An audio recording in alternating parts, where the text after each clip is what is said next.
Hello, everyone. Thank you so much for joining us this morning. My name is Jill Weinstock, and I'm the director of Baxter St. I'm so excited to provide this introduction to this conversation between Curator Drew Sawyer, guest curator Phalguni Gulliani, and artists Marvel Harris and Siddhartha Hajra, discussing their group exhibition, Just Wide Enough to Hold the Weight.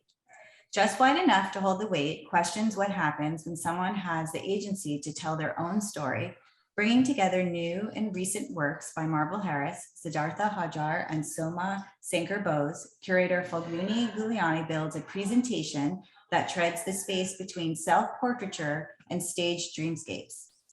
What distinguishes the work of these artists and activates a cross-dialogue between their practices is the self-reflective gaze and the space for collaboration that each enables within their individual inquiry. This exhibition is part of Baxter St's guest curated program and is made possible with the support of the Philip and Edith Leonian Foundation. Drew Sawyer is an art historian and curator who holds the title of Philip Leonian and Edith Rosenbaum Leonian Curator at the Brooklyn Museum. He has previously held curatorial positions at the Museum of Modern Art and the Columbus Museum of Art, where he co-founded the Center for Art and Social Engagement through a major grant from the Institute of Museum and Library Services. Phalguni Gulliani is an exhibition maker based in New Delhi, India. She is interested in the inner lives of women and of the ordinary and everyday objects, seeking to explore these through a practice that pirouettes between writing and contemporary curatorial art. Marvel Harris is a photographer born and raised in the Netherlands. Marvel's photographic work revolves around his experience as an autistic, non-binary transgender artist who struggles with mental health problems for many years. Siddhartha Hajra calls himself an instinctual maker of photographs, capturing life as it unfolds before his eyes. For over a decade, he has chronicled the cities of India and those who occupy the margins of it. In this time, he has both attended and facilitated photo workshops with Michael Ackerman, Jonathan Togovnik, and gender collectives in Calcutta. Unfortunately, Soma Sankar-Bose, the third artist in this three-person exhibition, is unable to join us today as he is traveling. Soma is a photographer from Bengal, India. He graduated from the one-year diploma program at Pasala South Asian Media Institute in Dhaka. His practice, Soma uses photography, archived material, text, film to explore desire, identity, and memory. Thank you again for joining us today as we delve deeper into Just Wide Enough to Hold the Weight. I will now hand it over to Phalguni and Drew. Thank you all.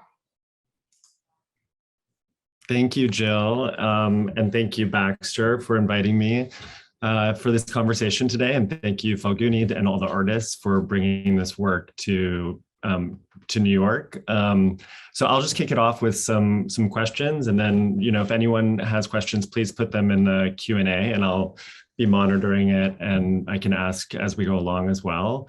But Phalguni, maybe you want to start us off by just sort of telling us a little bit more about the curatorial premise and how you came to select the work of these three artists in particular. And maybe, I know you have a presentation, so you can sort of walk through the layout of the show, but as maybe the artist's work comes up, they can jump in and talk a little bit about their own practice before opening up to broader questions. Sure, that sounds like a good idea. Thanks, Drew. Thanks for kicking us off on that note. Thanks, Jill, for that very kind introduction. If I could ask Alex to please share your screen, and then I'll start talking about the work. Thank you. So if you ask me, Drew, to start off on the kind of curatorial impetus for this show, I want to begin by talking about the crack, and why the idea of a crack as a metaphor is really important to my practice. In the work that I do and how I think curatorially with artists, the kind of exhibitions that I'm making, the work that I'm drawn to, I'm very interested in the pregnant moment, right? So the moment on which something is about to happen, a moment that's on the cusp of transformation. It's the moment before a whisper becomes a bang. It's the moment before the silence becomes a scream. It's the moment before day becomes night. So it's these kind of transformative moments that I'm interested in. And it goes back to the idea of my practice lying in interstices, right? Because as curators, we're constantly navigating that interstice between image and text, especially as curators of photography. So as I was thinking about interstices, the crack became a really important metaphor for me. Also to think about how small gestures that we do in the course of our life or in the course of a single day then amplify into larger kind of tectonic ripples, right? So it's a small crack and a small fissure that grows larger and changes something in society. And I know that's tall order, so I don't make that kind of claim for my practice that I'm changing something in society. I'm interested in starting a conversation, right? And because I was looking at that transformative moment between the small gesture and the larger ripple, between the small rupture and the larger ripple, I was also thinking about how meaning is generated and how perception is generated, right? And I was looking at these questions within the medium of photography, which generates photographic meaning, which generates photographic truths. And it's a medium in which there is always the inherent other, right? So somebody who holds the camera and creates truth for that moment. And I know we were talking yesterday also, Drew, about how the camera is instrumentalized. So I was very interested about the othering that the camera does in this active meaning making, right? And because I was looking at this act, I thought, well, what happens when the people who are inside the photograph have the agency to tell their own story?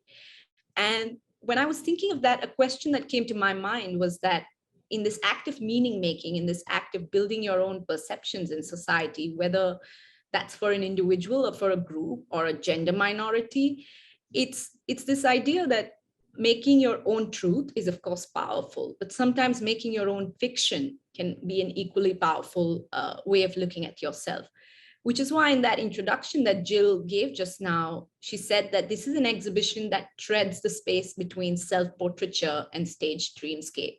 So I wanted to keep that tension very much at the heart of the show, that you don't quite know which image is staged and which is an active self-portraiture. And because I was looking at the role of fiction in photography and how meaning is created, I thought a good place to begin would be this quote by Ocean Vuong that kind of frames the entrance to the show as well. And here it's taken from an essay poem where he's talking about the suicide of his uncle. The poem is called On Weight of Our Living, on Hope, Fire Escapes, and Visible Desperation. And when he talks about the suicide of his uncle, he talks about how there's a lack of structure, of linguistic structure in our society for people to kind of step outside the weight of their living and kind of unburden themselves. And he likens that to a fire escape, when, say, it's a hot, stuffy night, you want to grab a smoke out of a party, you would go to a fire escape. And the fire escape is both something that's a necessity, especially in hours of crisis, in hours of trauma. It allows that escape. And for me, what's interesting about the architecture of the fire escape as I was reading this poem was that it's both ubiquitous and unnoticeable at the same time. In our perception of when we think of these tall buildings in New York, you don't almost register the fire escape visually, right? So again, I wanted to think of that architecture of the fire escape and relate it to the idea of perception, right? And how there can be a small crack in perception that's barely visible, which is the way the fire escape is barely visible in the building. But it's that crack that allows an exit through the weight of that structure. So that's where my thinking about the show started. That's where the poem really comes in and frames the entrance to the show. But I also wanted to talk today about the first line of the poem itself, right? Which says, I still have my body, and with it these words, hammered into a structure just wide enough to hold the weight of my living. And I think for me, curatorially, a good place to begin this exhibition would be the body. And that's why you have that portrait of Marvel right next to the poem. If we could just go to the next slide. Thank you. And that's a portrait where you see Marvel, and Marvel will of course chime in a moment here. But I wanted to begin with this portrait. The exhibition really starts for me here because this is quite an early self-portrait of his, early on in the transition when the project of Inner Journey started. And you see him here really in this backdrop of this vast, mountainous, thorny landscape, right? And it sort of sets the conversation of the space that the body occupies as opposed to this vast landscape. And then you kind of, if we could go to the next image. Yeah. So it's this idea that the space of the body, maybe Marvel, you want to just talk a bit here before I talk about your images a bit. No, I think it's okay that you continue. I was following the conversation well. Sure. Maybe we could just go on to Marvel's images and come back to this in a minute. Yeah, thank you. So I'll start with the wall of Marvel's images and how I wanted to, when Marvel and I were in conversation together, we wanted to show how the journey unfolds, and the series is called Inner Journey. So it chronicles both his gender transition as well as the struggles with his neurodivergent kind of a coming of age tale, right? So you see the image beginning with his mother. And if we could go to the next one, please. Thank you. And what you see here in this sequence, what's really interesting to me is a word that's been used for Marvel's work before a lot is rawness. And so there's definitely that quality in these images, but there's also, for me, a lot of tension in the way that he holds the transforming body really closely, right? There's a lot of grip, which then goes to if we could look at the next image, which then goes to ends at this moment of release, right? Where the body lets itself go. So what Marvel's work does for me is that it kind of really plunges you into the deep interiorities of the body. How does the body change? And I know Marvel speaks about his work as his work is about his feelings that are constantly in flux. Maybe Marvel. Yeah, more about the feelings than about the transition or the bodily transition. Because at first, I actually started taking self-portraits because I lacked examples of people I could identify with myself. And when I was searching for gender transition on Google as an example, I saw a lot of focus on just only the body, but not what it does to you to go into transition mentally. So that was something that I missed and wanted to capture. And when I started to share these images online, people said that I helped them with it. So that's why I started continuing sharing my work online. Yeah. So I think what's really beautiful about that, because in Marvel's work, for me, there's this acknowledgement that all of our bodies have this inherent nature to change, and all of our psychologies have an inherent nature to change. And you really see that in the photograph where, as I was talking about the pregnant moment, that's kind of on the cusp of happening.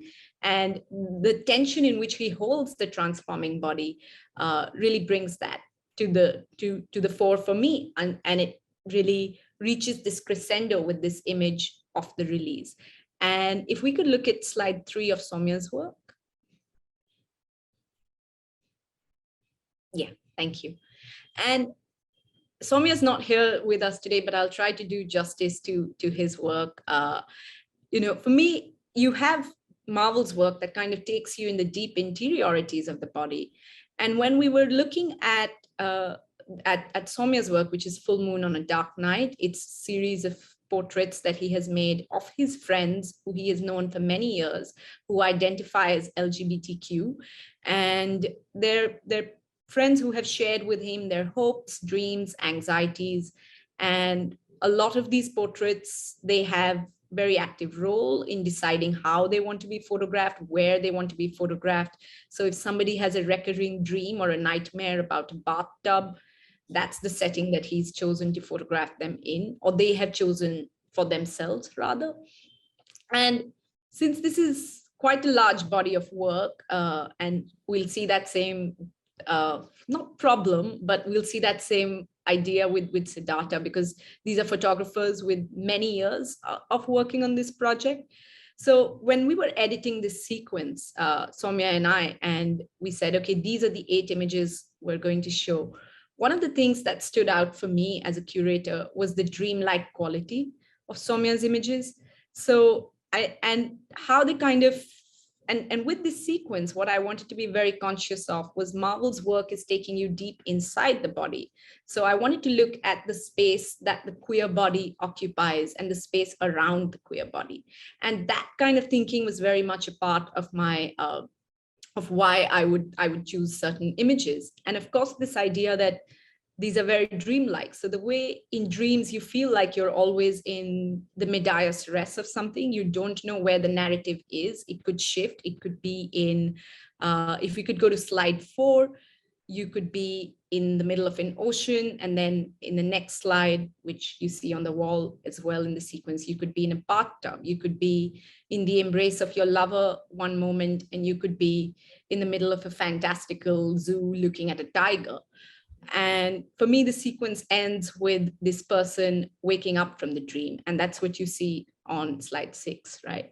So I was very conscious when working with Soumya's images and when putting this edit together with him, that we deliberately don't tell the viewer where they are and where the narrative is. And that, for me, speaks to the way about the breadth of the experiences and the breadth of kinds of representation that his friends see themselves in at the different spaces the queer body, claims space.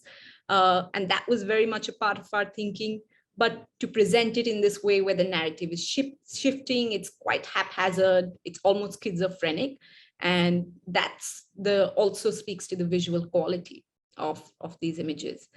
And then from Marvel's work, if we could go to slide number 10. Thank you. So as we're looking at, and these are the 2 walls in the gallery that face each other, right? Where you have this dance of what's happening inside the queer body and what's happening around it.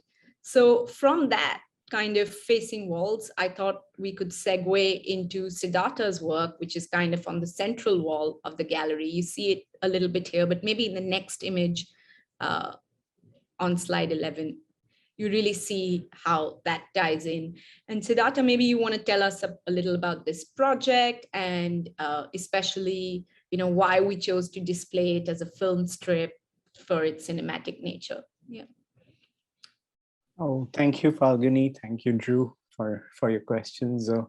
Yeah, as you can see here, there are 2 works on display, but the one that we were referring to, Phalguni was referring to earlier, is called Monorama, Opera Monorama, which is a series of 3 photographs from a larger body of work that I have presented. And before I get to this, these 3 images, I want to talk a little bit about my practice, which probably will help understand the question that Drew asked Phalguni and where I come in with these images. I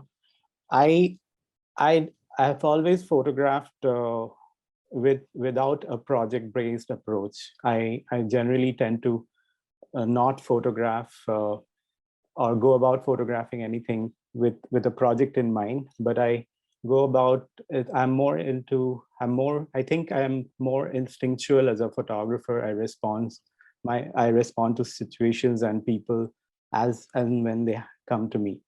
So, and that helps me kind of free myself from any kind of tags. Sorry, I heard something. No, so I kind of, I don't know what's going on.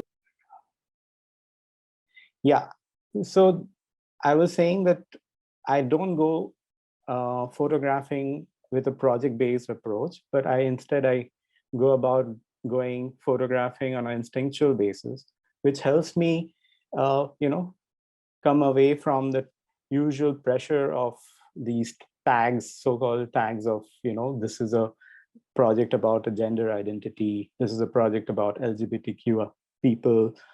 And for me, it's more important that who I'm photographing, if I connect to them, that is more important for me.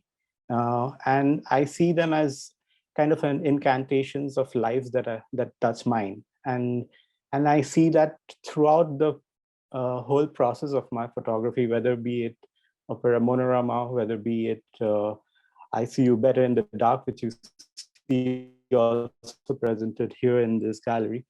And yeah, this is, and about Monorama,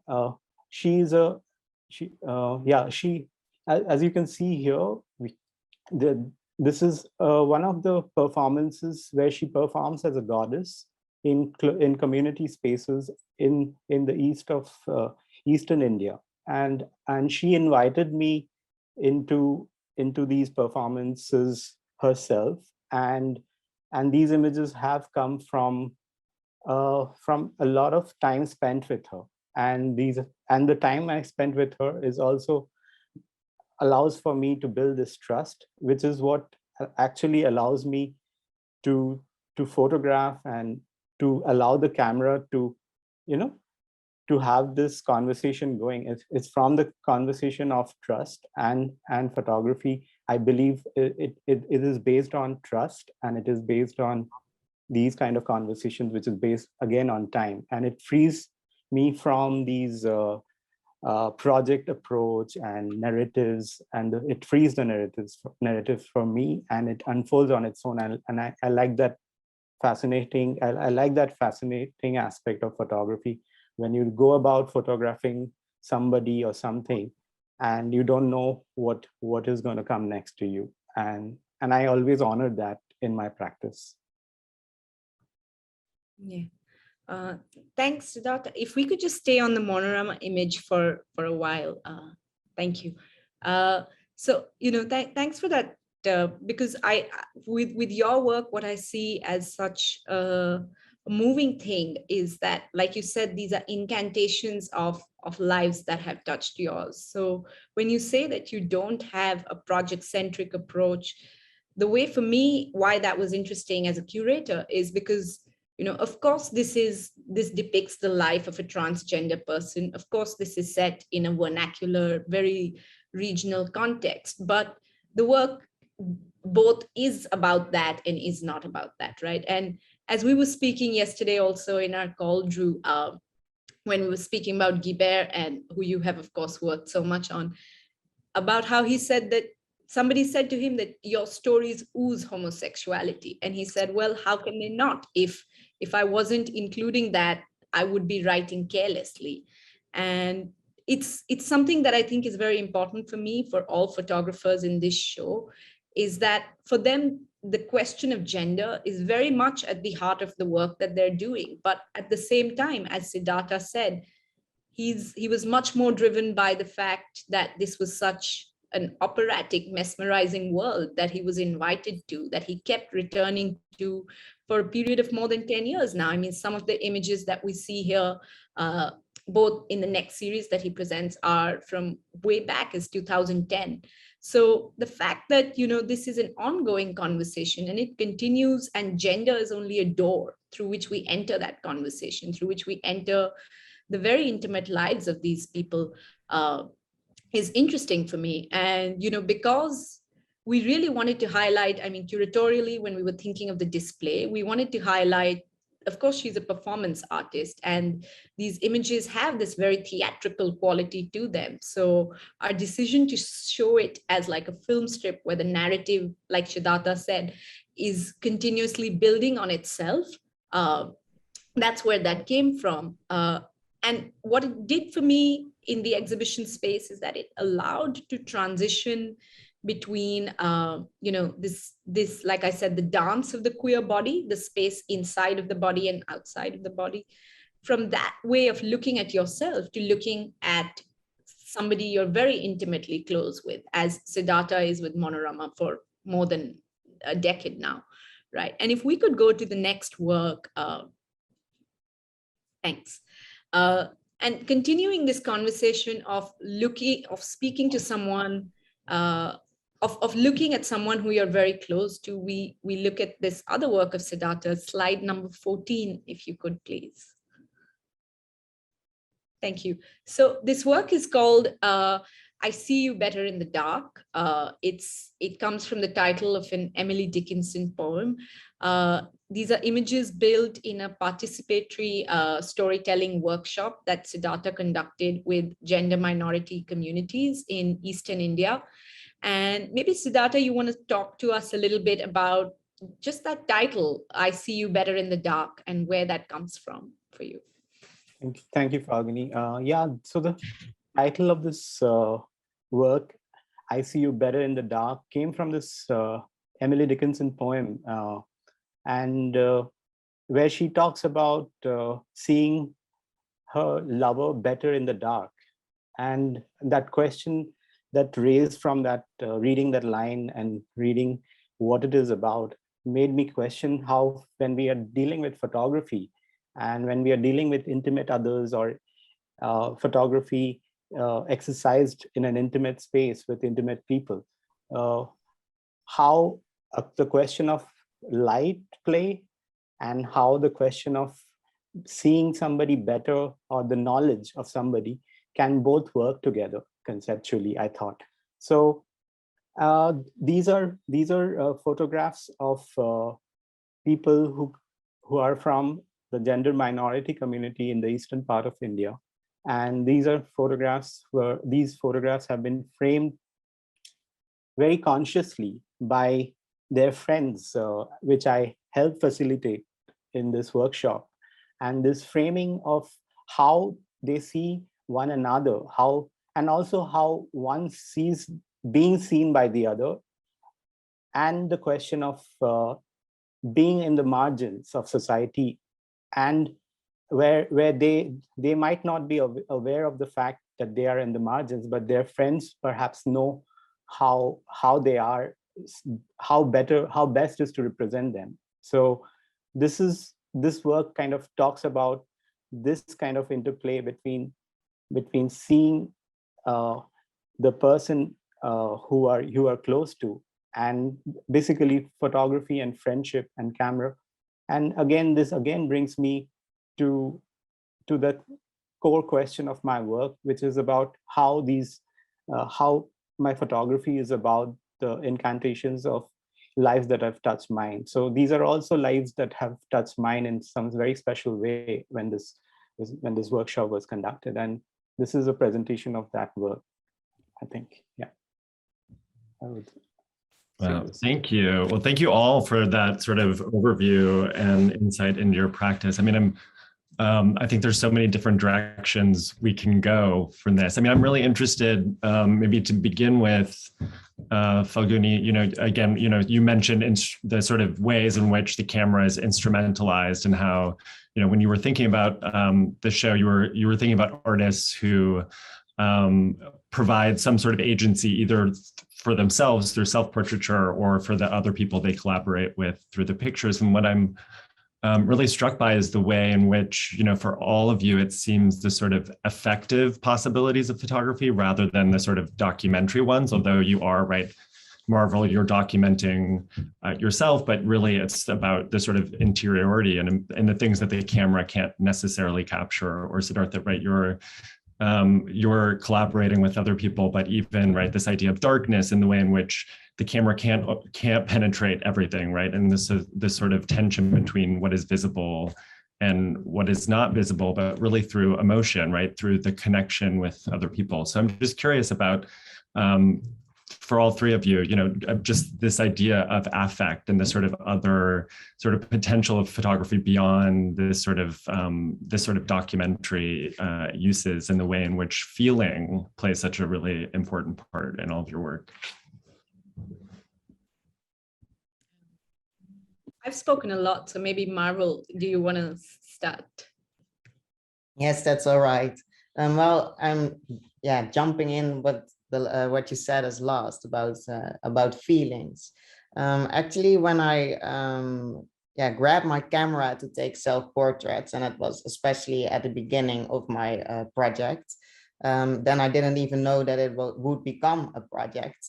I think that's also what I have in common with Siddhartha, is that I am not a photographer who works project-based. But I grabbed my camera to capture those feelings that I found hard to describe in words what I was feeling. As for example, the portraits that you see on the left right now on the screen, I didn't know in words how to tell what I was going through. So I found it important to capture that moment and use that image as sort of, as my voice, actually. Yeah. And or Siddhartha, you can jump in if you want. Yeah, thanks for that question, Drew.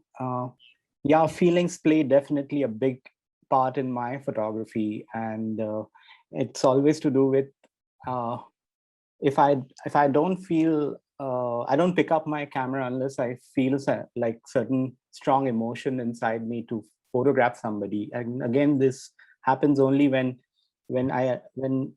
by happenstance or what have you, like I keep encountering people over period of time, and time and trust and everything kind of builds together to build these kind of feelings inside you, and to photograph somebody, to be touched by someone's lives, and to be feeling fortunate that these lives have been shared with you, and I've been able to witness, or I've been able to be part of those lives. I don't know in time where we all stand in the next decade or so, but I just feel like time is running out in some way, but whatever time I have got, and with that feeling, and if I'm really moved by something. With Monorama, I was very moved. So was I with this workshop that I was conducting. So yeah, these are personalities that kind of cross your path, and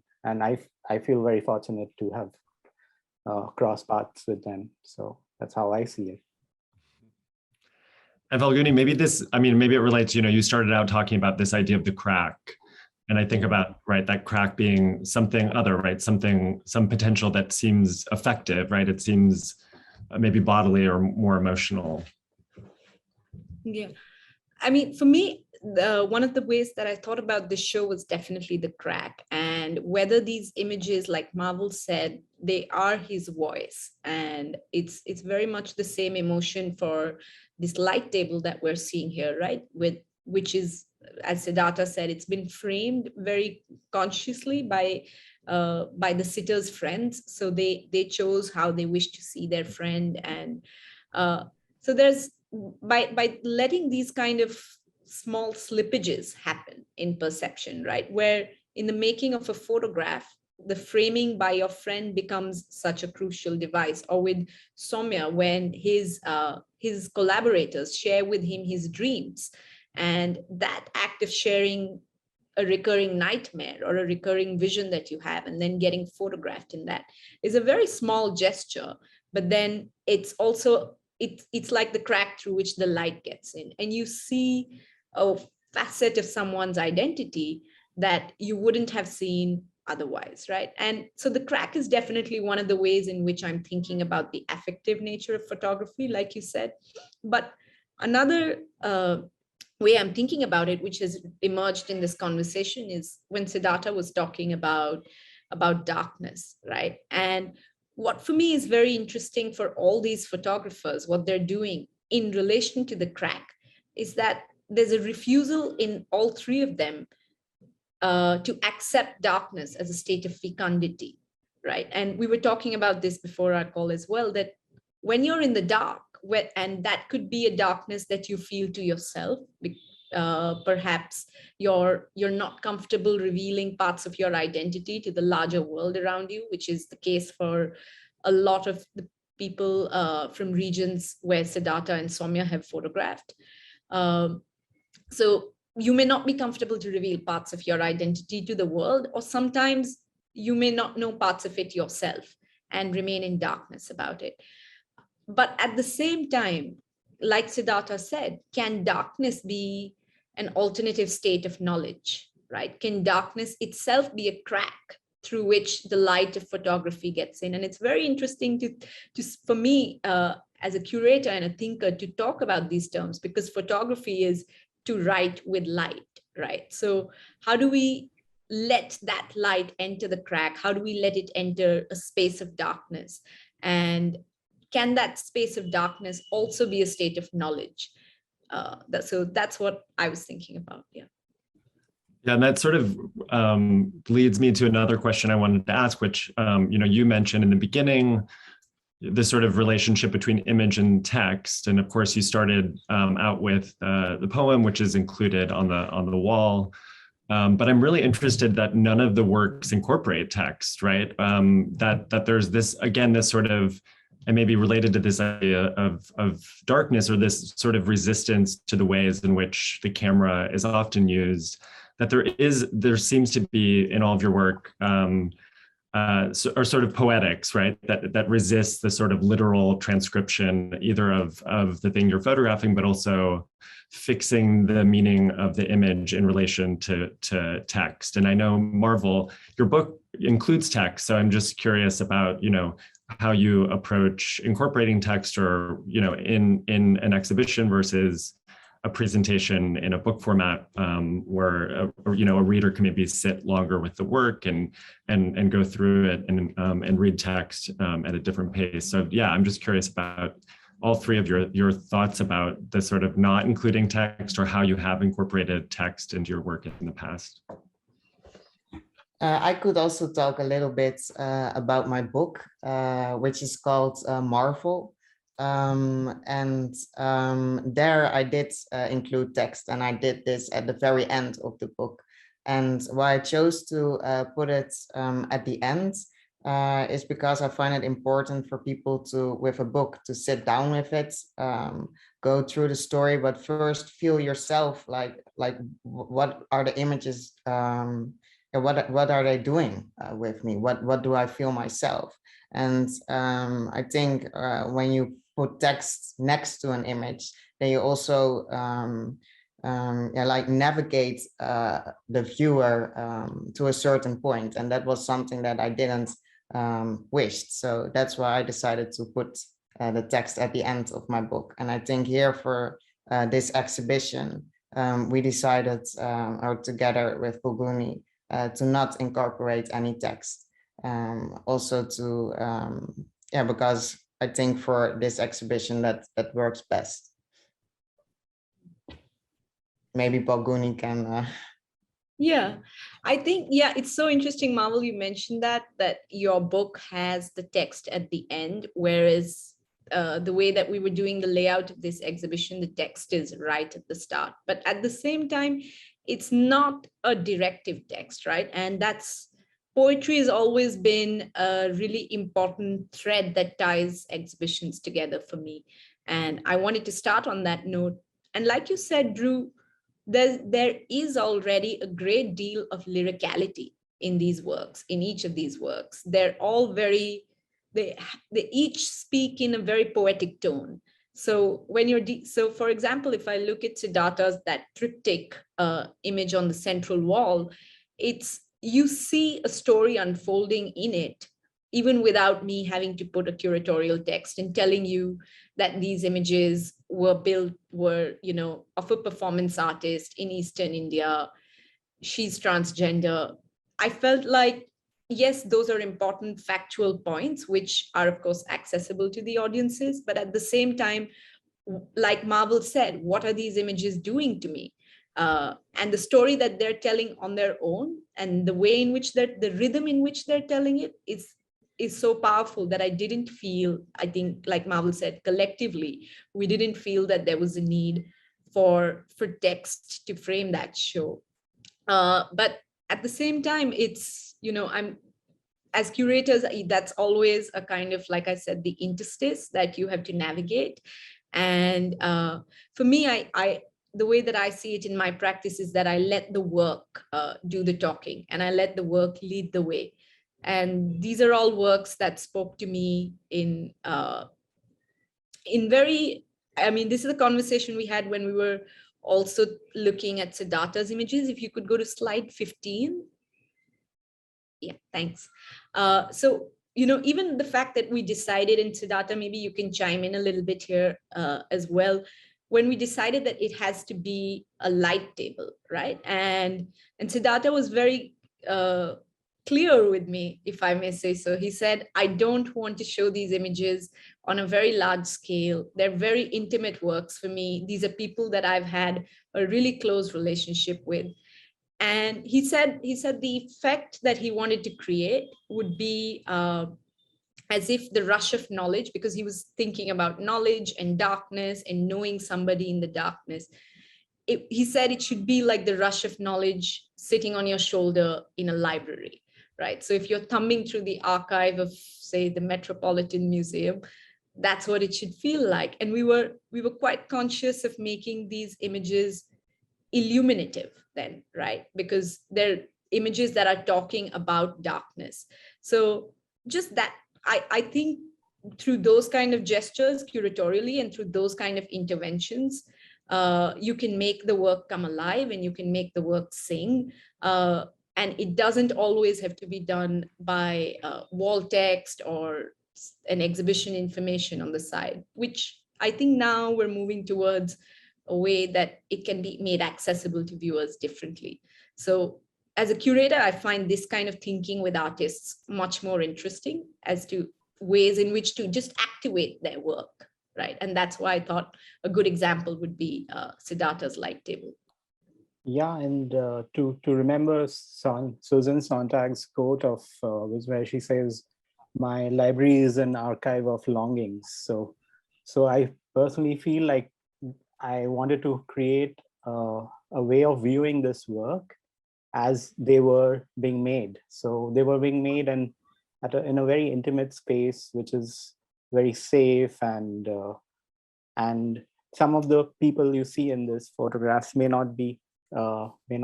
I don't think some of them are not alive anymore. So I just wanted to keep this confined within this box and like just have people come up to it and see them at a distance also, which I felt if you make the photographs small and intimate, I think it brings the viewing, the way a person, the audience will view it is also in an intimate way. So I personally felt that's one of the reasons I wanted to present this work in this manner. So. And if I may just say so, because we're talking about language, Drew, when you said about image and text, what's really interesting for me is that Siddhartha calls these works photo poems, right? So I'm also interested in how images itself have a textual quality. And for him, this is because we were thinking again in terms of space and exhibition design, and we thought, okay, how big is the table going to be? How many images do you want to show? What's the edit going to look like? And these are the kind of questions we were having with each other. And he said to me, I want to build this sequence like I would write a poem. And maybe this is for him the first line of that poem and from that larger body of work. And that's how the couplet grows and becomes like the poem on the wall. It says, we can live and we will. So that's really the essence of the show for me. Right. And it sort of leads me to another question, which is related to maybe everything we've been talking about too. But I'm interested to hear from Siddhartha and Marvel about this idea, again, going back to agency. And we've been talking a lot, obviously, about the sort of production of images and, right, the sort of agency of the makers. But I'm also interested in, right, we've sort of shifted to the idea of reception of the images. And, right, obviously, we can't control the way in which various viewers might view these images. So I'm also interested, when you were making the work, if you were thinking about different strategies that sort of signal that agency, or how you thought about it, how that agency is pictured in a way that, you know, represents that agency, or is that something you're less concerned with? You just sort of allow either yourself or a collaborator to make the picture, and are unconcerned maybe with how that image might convey agency? Good question. To be honest, I don't think about it a lot. I think everyone that looks at an image, it's every image out in the world, everyone has their own thoughts with it. So you can hope for someone to see it the way you are seeing it, but you never know how someone is viewing it.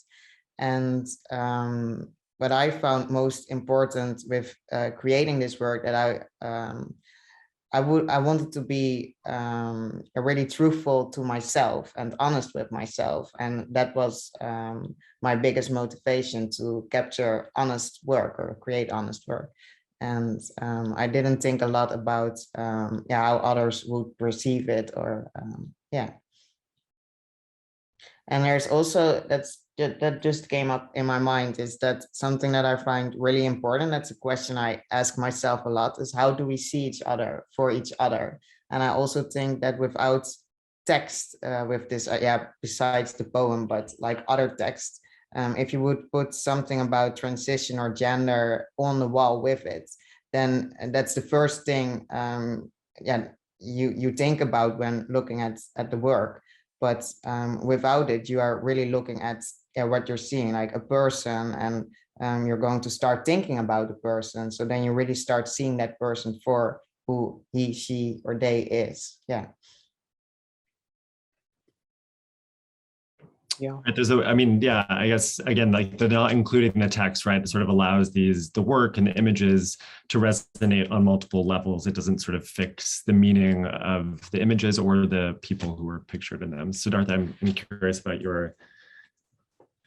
Yeah, for me, as I had mentioned earlier, that, you know, for me, time is a big element in my practice, along with trust.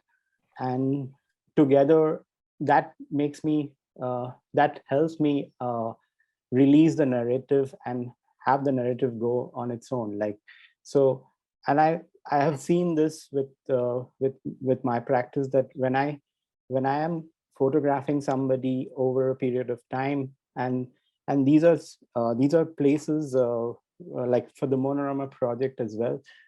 These are photographs taken in a very close community spaces, and you know, it's not like you can just I felt like I was very privileged to be in those spaces, and somebody to allow me, like Monorama allowed me to be in those spaces, and she played an active role of how I go about my photography, like documentation or what have you, however you want to frame it.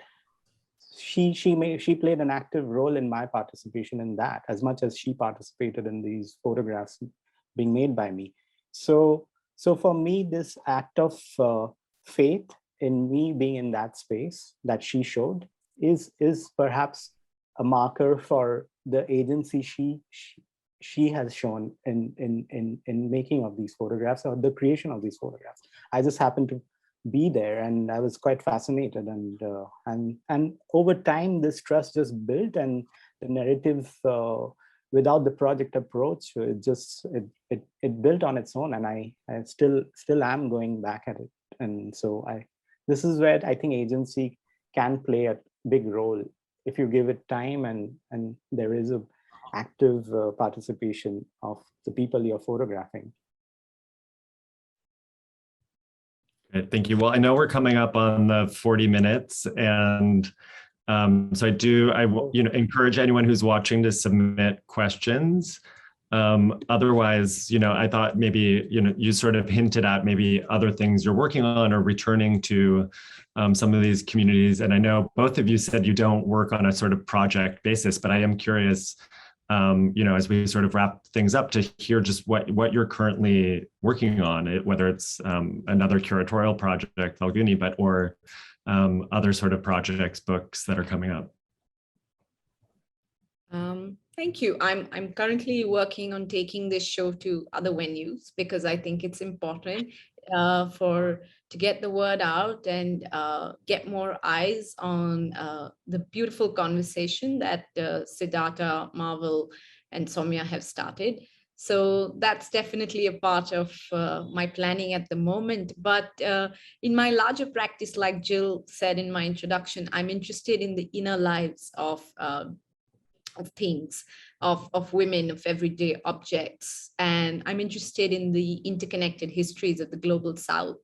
So that's another aspect of my practice that I'm building in future exhibitions. And I'm doing so while continuing my dialogue with these three wonderful artists, two of whom we have on with us today. Yeah. And I know Marvel is also continuing his Inner Journey series, and it has, I believe it may or may not have a new title now. He'll be able to tell you. Now, I'm still continuing my Inner Journey series, and it doesn't have a different title yet. But yeah, like Phalguni said in the beginning, that I often say like my emotions are constantly in flux. Which I wanted to focus on now, but it's still not project based. So when I feel it, I grab my camera, but if I don't feel it, I won't. But it's to focus on life after the bodily transition. During the pandemic, I struggled a lot with my mental health again, and I had 2 cats, and like I grabbed my camera again to take self-portraits, but my cats were coming in the frame, and I was like, hey, what are you doing? Go away. But then I started to observe my cats and look at them like, hey, why are they actually coming towards me right now? Is there like, are they mirroring me? Or so my cats made me aware of my own feelings, and even better, and they started to help me. So I started to capture them as well. So it's a project more focused on the relationship between animals and people, and if animals can help people live mentally healthier lives. And that's just I don't know yet a project title, or that's it will come or not, or but I'm working on it. Thanks. Yeah, as a fellow cat lover, I can say I'm excited about it. But I'll let Siddhartha chime in on the expansion of his I See You Better in the Dark series. Yeah, so if you ask me, this was a revelation for me because I wanted to see these images as photo poems, this series coming together. So I'm sitting with the archive of these workshop images, and I'm hoping to, build more such lines. Like, this is perhaps just the first line, and I'm hoping to follow up with several other lines, and maybe have something in the future to present as photo poems of these images. And apart from that, I'm doing other projects, but it is not project centric. It's something to do with a friend of mine who wanted to collaborate with me with his images from a city that I work from, and so we wanted to collaborate our images together and make a book about it. So we are heading in that direction, towards looking at the archives, looking at the photographs, working towards it. So if you ask me, yeah. And the book is on Calcutta, one of the most photographed cities in India. It's also very difficult because it's one of the most photographed cities in the world, and so it's always making me slow down. Like, whenever I'm seeing it, I'm going back, looking at his images, trying to bring an edit together. So it's a very difficult process I've been engaged in, to be honest. So, but yeah, and I'm hoping to come up with something more, something that is going to be meaningful for both of us, and maybe for the rest who are going to view it. So.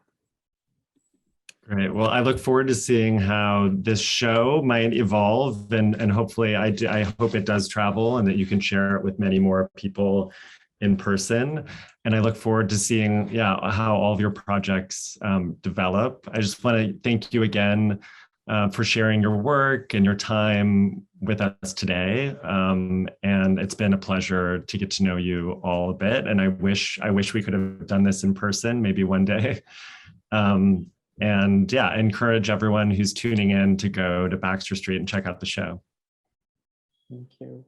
Thank you so much for everyone for joining us today. And thank you, Drew and Phalguni and Marvel and Siddhartha, for giving us such a very engaging conversation and allowing us to go deeper into the work to celebrate this poignant and important show. And yes, please come to see Just Wide Enough to Hold the Weight. It's open until June 8th, and we're at 126 Baxter Street, and we would love to see all of you here and give you a walkthrough to this really exquisite show. Thank you all for your time and your energy and your amazing work, and allowing us this space to have this conversation. Thank you. Thank you.